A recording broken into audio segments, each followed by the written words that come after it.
अस्सलाम वालेकुम रहमतुल्लाहि व बरकातुहू। आज मैं आपको बताऊंगी इस वीडियो ट्यूटोरियल में कि वॉइस टाइपिंग किस तरह से की जाती है।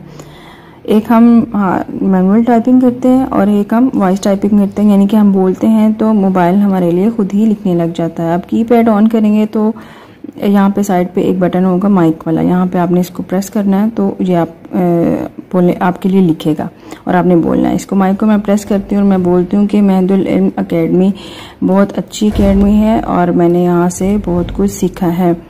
ये देखें, इसने मेरे लिए लिख दिया है, सिर्फ बोलने पे ही उसने लिख दिया।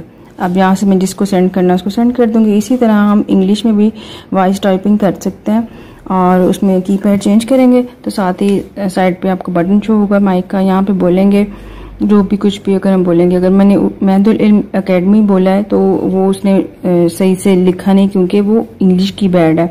अब मैं इंग्लिश का ही कोई सेंटेंस लिखूंगी तो यहाँ पे वो मेरे लिए लिख देगा, जैसे हाउ आर यू। इसी तरह आप अपनी जितनी मर्जी वॉइस टाइपिंग कर सकते हैं। शुक्रिया।